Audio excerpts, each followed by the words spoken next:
11th question है, find the angle between the following pairs of line. आप दो lines दे रखी है, x minus 2/2 is equals to y minus 1/5 is equals to z plus 3/-3 and x plus 2/-1 y minus 4/8 और z minus 5/4। यहां पर 11th question में भी एंगल निकालना है, 10th क्वेश्चन में भी हमने एंगल ही निकाला, बट फर्क सिर्फ इतना है कि वहां वेक्टर इक्वेशन थी और यहां पर हमारे पास कार्टेशियन इक्वेशन है। अब एंगल बिटवीन टू लाइंस के लिए हमारे पास ये वाला फॉर्मूला है, ये जो a1 b1 c1 a2 b2 c2 है, ये डायरेक्शन रेशियोज हैं। डायरेक्शन रेशियोज मिलते हैं आपको कहां पर, देखो आपको कार्टेशियन इक्वेशन पता होगी कि क्या होती है, x minus x1/a, y minus y1/b, z minus z1/c। तो ये जो a b c है यही तो है हमारे डायरेक्शन रेशियोज। तो दोनों लाइंस के डायरेक्शन रेशियोज हमारे सामने हैं, तो बस हमें क्या करना है, वैल्यूज पुट करनी है। तो देखो a1 b1 c1 क्या क्या है, 2 5 -3, 2 5 -3। ऐसे ही a2 b2 और c2, a2 -1 b2 है 8 और c2 है 4। बस वैल्यूज पुट कर देते हैं अब हम। cos theta is equals to a1 a2 2 -1 plus b1 b2 5 × 8 plus c1 c2 -3 × 4 upon में a1 का स्क्वायर यानी कि 2 का स्क्वायर 4, 5 का स्क्वायर 25 -3 का स्क्वायर 9। ऐसे ही a2 का स्क्वायर यानी कि -1 का स्क्वायर 1, 8 का स्क्वायर 64, 4 का स्क्वायर 16। अब क्या निकला यहां से हमारे पास, cos theta is equals to -2 + 40 -2 + 40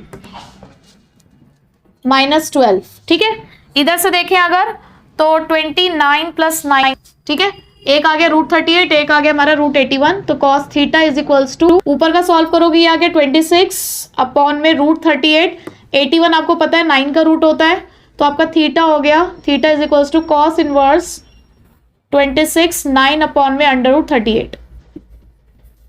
आ गया एंगल बिटवीन टू लाइंस।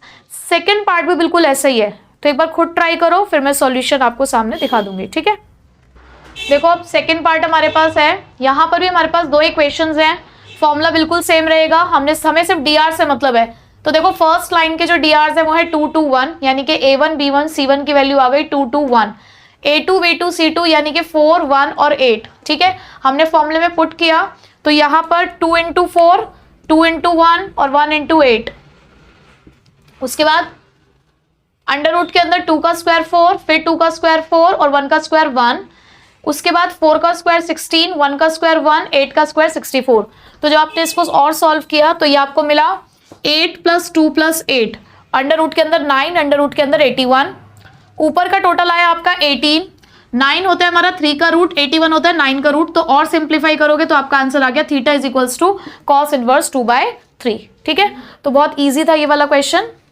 देखो 12th क्वेश्चन है, find the values of P so that the lines. देखो आपको दो लाइंस की इक्वेशन दे रखी है, कार्टेशियन इक्वेशन दे रखी है दो लाइंस की, हमें इस P की वैल्यू निकालनी है जो हमें यहाँ पे दिख रहा है। When the lines are at right angles, उन्होंने बोला लाइंस ना आपकी राइट एंगल बनाती है, विच मीन्स कि दोनों लाइंस एक दूसरे के परपेंडिकुलर है।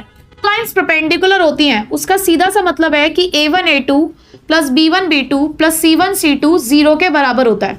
ठीक है, तो हम इस वाले फॉर्मूले का इस्तेमाल करेंगे, हम इस प्रॉपर्टी का इस्तेमाल करेंगे P की वैल्यू निकालने के लिए। बट हमारी जो कार्टेशियन इक्वेशन होती है ना, स्टैंडर्ड कार्टेशियन इक्वेशन, वो कुछ इस फॉर्म में होती है। मुझे यहां पर ये जो a1 a2 b1 b2 c1 c2 चाहिए, ये drs चाहिए मुझे। ठीक है, नीचे मुझे drs दिख रहे हैं, बट इक्वेशन स्टैंडर्ड नहीं है। इक्वेशन को मुझे इस फॉर्म में पहले कन्वर्ट करना पड़ेगा। तो पहले मैं इस वाली इक्वेशन से स्टार्ट करती हूं। देखो ये इक्वेशन 1 - x है, मुझे इसे x माइनस बनाना है। तो दैट मीन्स मैं एक काम करती हूँ, बाहर से माइनस कॉमन ले लूं, क्योंकि यहां मेरा x पॉजिटिव है। तो पहले हम इसे स्टैंडर्ड इक्वेशन बनाते हैं, क्योंकि बिना स्टैंडर्ड इक्वेशन बनाए आप नहीं कह सकते कि drs क्या है। तो सबसे पहले मैंने ऊपर यहां पे इस वाले में माइनस कॉमन लिया। जब मैंने माइनस कॉमन लिया तो ये इक्वेशन बन गई x - 1/3। ठीक है, हाँ जी बताइए। ठीक है, अब उसके बाद यहां पर देखो, अब यहां पर y माइनस y1 है, क्या यहां पर y का कोई कॉफिशिएंट है? नहीं, पर यहां पर तो है, तो हमें इस 7 को कॉमन निकालना होगा। मैंने जब 7 कॉमन निकाला तो ये क्या बचा, y माइनस 2 अपॉन में 2p। ठीक, इसी तरीके से z माइनस 3 अपॉन 2, ये तो बिल्कुल करेक्ट लिखा हुआ है। ठीक, अब ये जो माइनस का साइन है ना, ये नीचे आएगा आपका, यानी कि अब जो आपकी स्टैंडर्ड इक्वेशन बनी पहले वाली, वो क्या बनी, x माइनस 1 अपॉन माइनस 3, उसके बाद y minus 2 upon 2p upon 7, ये जो 7 यहां था ये यहां नीचे आ जाएगा। ठीक है, is equals to z minus 3 upon 2। ये बनी अब आपकी करेक्ट इक्वेशन। इसी तरीके से सेकंड इक्वेशन को भी करेक्ट करेंगे, खुद भी करने की कोशिश करो आप। देखो यहां पर भी 7 माइनस 7x लिखा है, मुझे यहां पर एक तो x का कॉफिशिएंट नहीं चाहिए, ऊपर से x मुझे पहले चाहिए, तो यहां से मैंने कॉमन निकाला -7 माइनस 1। मैंने यहां से -7 कॉमन निकाला तो क्या बचा अंदर, x माइनस 1 अपॉन में 3p इज इक्वल्स टू, ये बिल्कुल सही लिखा हुआ है, y माइनस 5 अपॉन में 1 इज इक्वल्स टू, यहां पे सिर्फ मुझे z को आगे लेकर आना है तो माइनस कॉमन ले लेते हैं यहां पर भी, z माइनस 6 अपॉन 5। तो ये भी करेक्ट इक्वेशन क्या बनी, x minus 1 upon 3p upon 7, और ये जिसका माइनस है ये इसके आगे लग जाएगा। इसी तरीके से y माइनस 5 अपॉन 1, और ये हो गया z माइनस 6 अपॉन माइनस 5। अब देखो आपके डी चेंज हो गए या नहीं हो गए। अब आपके a1 की वैल्यू क्या है, देखो इधर माइनस का 3, b1 की वैल्यू क्या है इधर आपके पास, देखो 2p अपॉन 7, c1 की वैल्यू क्या है, देखो c1 की वैल्यू क्या है 2, ऐसे ही a2 की वैल्यू क्या है -3 अपॉन 7, b2 की वैल्यू क्या है 1, और c2 की वैल्यू क्या है -5। अब हम इसे यहाँ पुट कर सकते हैं, आप पुट करते हैं a1 a2 यानी कि -3 into -3p upon 7 plus 2p upon 7 into 1 plus 2 into -5, इसे हमें 0 के इक्वल रखना है। ठीक है, तो ये आ गया आपका 9p/7 प्लस 2p/7 माइनस का 10 इज इक्वल्स टू 0। अब आपने क्या किया, यहां से एलसीएम लिया सपोज 7, तो ये हो गया 9p plus 2p minus 70 equals to 0। 7 उधर जाके 0 हो जाएगा आपका, ये बचेगा आपके पास अब 11p minus 70 is equals to 0। तो p की वैल्यू आ गई 70 अपॉन में 11। ये जो इस तरीके के क्वेश्चन होते हैं ना, थोड़ी डिफरेंट टाइप का क्वेश्चन था। अब तक आप सिर्फ क्या कर रहे थे, एंगल निकाल रहे थे, दो लाइंस के बीच में सिंपल लाइंस थी। तो इस तरीके के क्वेश्चंस होते हैं इंपॉर्टेंट, जिसको आपको जरूर एक बार प्रैक्टिस करना चाहिए। ठीक है, क्वेश्चन नंबर 13 है, show that the lines x minus 5 upon 7, y plus 2 upon -5 and z upon 1 and x minus 1 and x upon 1 is equals to y upon 2 is equals to z upon 3 are perpendicular to each other. Same वही question है जो हमने previous किया, बस वहां p की value निकालनी थी और परपेंडिकुलर गिवन थे, यहां हमें परपेंडिकुलर प्रूफ करना है। तो बस कंडीशन क्या है, a1 a2 plus b1 b2 plus c1 c2 किसके बराबर प्रूफ करना है, 0 के।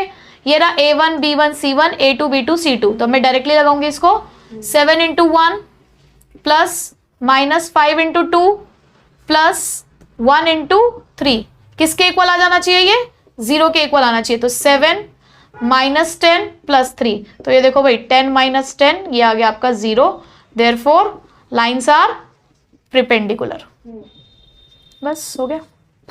Find the shortest between the lines. अब हमें शॉर्टर डिस्टेंस वाला फॉर्मूला अप्लाई करना है। दो लाइंस आपको दे रखी हैं, शॉर्टेस्ट डिस्टेंस फाइंड आउट करना है।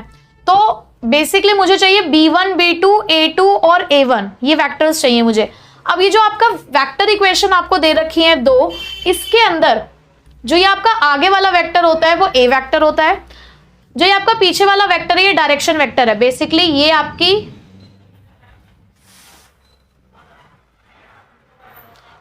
वेक्टर इक्वेशन, तो a वेक्टर आगे वाला है, b वेक्टर पीछे वाला है। तो बस अब उसी का इस्तेमाल करते हैं हमें करना है b1 क्रॉस b2। तो ये b1 वेक्टर है, ये हमारा b2 वेक्टर है। ठीक है, तो कैसे करेंगे इसका क्रॉस प्रोडक्ट, 1 -1 1 1 -1 1, इधर 2 1 2। तो इसको आप सॉल्व करोगे, ये हाइट, आपको डिटर्मिनेंट इवैल्यूएट करना आता है, मैं यही सोचकर आपको पढ़ा रही हूं अब, ठीक है, क्योंकि बहुत क्वेश्चंस कर लिए आपने। तो 2 - 2, इधर से 1 + 2, तो ये आ गया आपका -3i, ये पूरा 0 हो गया, और इधर बचा आपका +3k, ठीक है।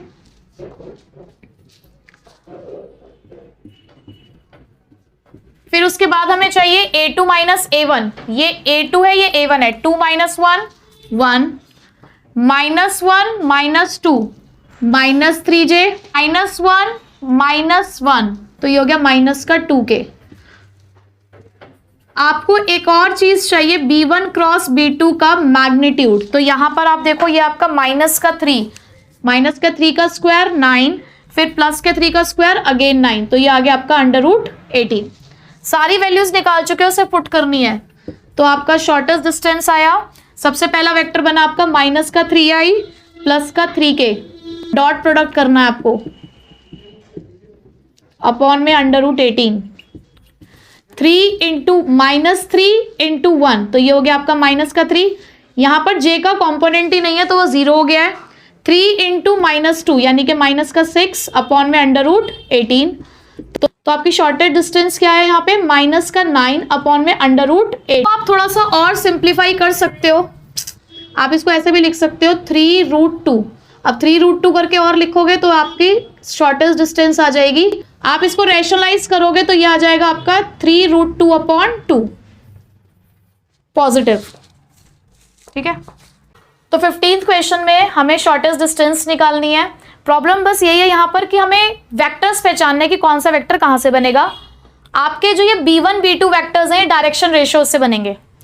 a1 a2 वेक्टर्स आपके ये जो ऊपर पॉइंट्स होते हैं हमारे, उन पॉइंट से बनेंगे, ठीक है। तो फटाफट पहले इसको सॉल्व करते हैं। हमारा सबसे पहले b1 वेक्टर के पॉइंट्स, ये हमारे b2 वेक्टर के पॉइंट्स हैं, इसको इवैल्यूएट करते हैं। -6 + 2 माइनस का j, ये आ जाएगा आपका 7 - 1 + k, इसे हाइड करोगे, इसे हाइड करोगे, -14 + का 6, तो ये वेक्टर बना आपका -4i -6j और -8k, ठीक है। हमें इसी वेक्टर का मैग्नीट्यूड भी चाहिए। 4 का स्क्वायर 16, -6 का स्क्वायर 36, -8 का स्क्वायर 64, ठीक है। ये आ रहा है आपका 116, जिसको और आप सिंप्लीफाई करोगे तो 2√29, ठीक है। उसके बाद आपको चाहिए a2 - a1, तो a2 - a1 आपको मिलेगा इन पॉइंट से। तो a2 यानी कि 3 -1, पर ये ऑलरेडी -1 है, तो 3 + 1 करोगे आप इसे, तो ये हो गया आपका 4i +4 + 1 यानी कि 6j +7 + 1 यानी कि 8k। मैंने क्यों यहां पर प्लस किया है, क्योंकि वो पॉइंट्स ऑलरेडी माइनस के थे, ठीक है। अब उसके बाद बस हमें पुट करना है फॉर्मूले के अंदर। ये हमारा बना हुआ है ऑलरेडी एक वेक्टर,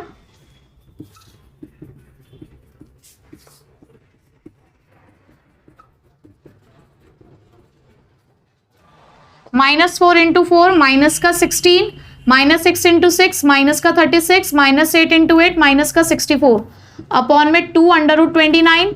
ये आ गया आपका -116/2√29।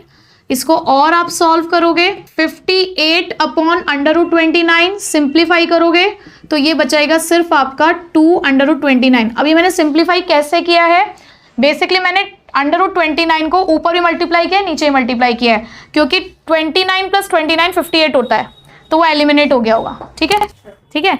अब जो आपको क्वेश्चन नंबर 16 है बिल्कुल सेम है, आपको शॉर्टेस्ट डिस्टेंस निकालने वेक्टर इक्वेशन की, जैसे हमने 14th क्वेश्चन में किया था। तो आप उसे खुद सॉल्व करो, मैं सिर्फ सॉल्यूशन शो करूंगी। क्वेश्चन नंबर 16 के अंदर find the shortest distance between the lines whose vector equations are. हमें इस क्वेश्चन के अंदर भी शॉर्टेस्ट डिस्टेंस से निकालनी थी, सिर्फ वेक्टर इक्वेशन दे रखी थी। प्रीवियस क्वेश्चन जैसा ही है, हमारा b1 वेक्टर है, हमारा b2 वेक्टर है। तो b1 वेक्टर के कंपोनेंट्स 1 -3 2 यहाँ पे लिख दिया हमने, 2 3 और 1 2 3 1। शॉर्टेस्ट डिस्टेंस का मैंने यहाँ पे फॉर्मूला नहीं लिखा है, क्योंकि ऑलरेडी हम प्रीवियस क्वेश्चंस में लिख चुके हैं।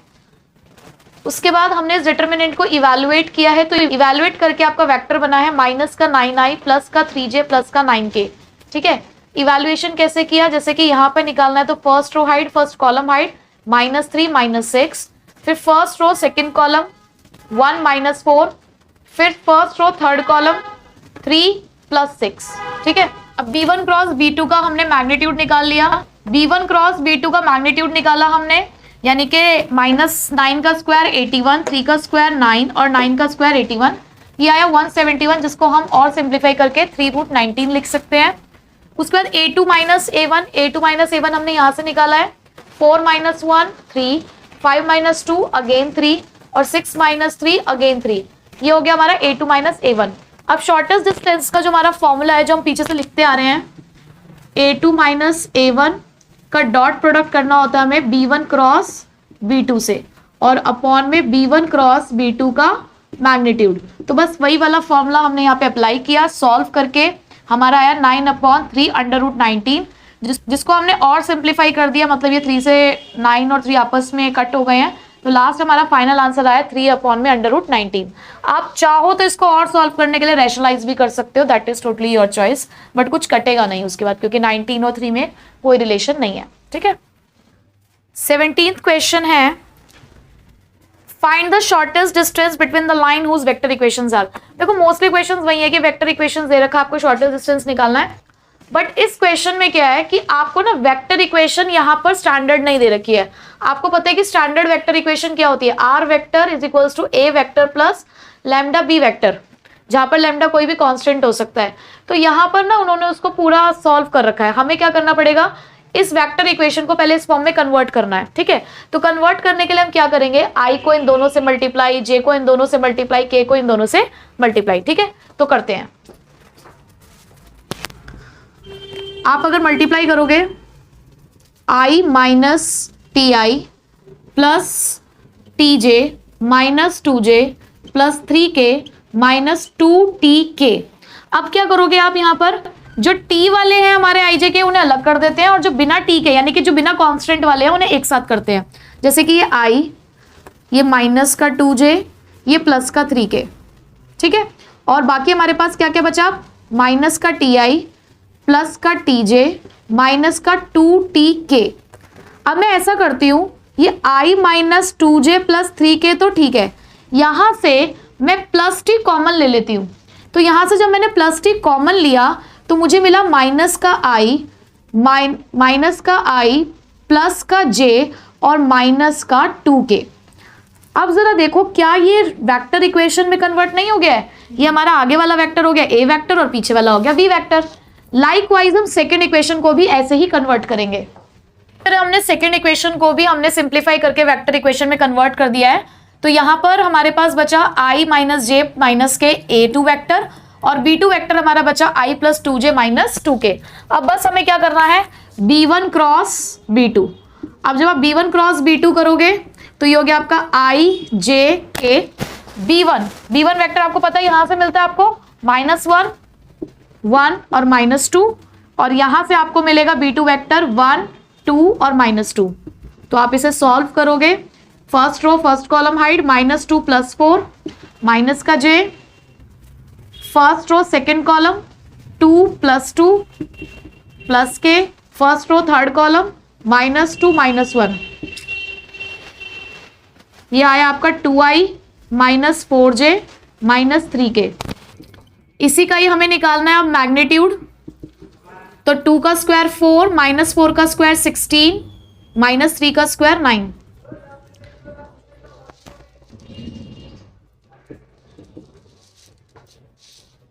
अब निकालते हैं a2 - a1, यानी कि a2 - a1 का मतलब क्या है, 1 - 1, ये तो 0 ही हो गया, -1 + 2, तो ये हो गया आपका सिर्फ j, -1 + 2 यानी कि सिर्फ j ही बचेगा ना, -1 - 3, तो ये हो गया आपका माइनस का 4k। a2 - a1 डिस्टेंस के फॉर्मूले में अप्लाई करना है। ये हो गया हमारा 2i - 4j - 3k, इसका डॉट प्रोडक्ट करना है j - 4k से, और मैग्नीट्यूड हमने निकाल ही रखा है √29। 2 × 0 कुछ भी नहीं है, फिर -4 × 1 तो माइनस का 4, -3 × -4 प्लस का 12 अपॉन में √29। तो आपका शॉर्टेस्ट डिस्टेंस आया 8/√29। इसी के साथ एक्सरसाइज 11.2 खत्म होती है और अब हमारी बची है सिर्फ मिसलेनियस एक्सरसाइज। हालांकि 11.3 भी है लेकिन वो as per CBSE syllabus course में नहीं है, हमें प्लेन की इक्वेशंस नहीं पढ़नी है और मिसलेनियस में भी सिर्फ कुछ ही क्वेश्चंस हैं जो हमें करने हैं, ठीक है।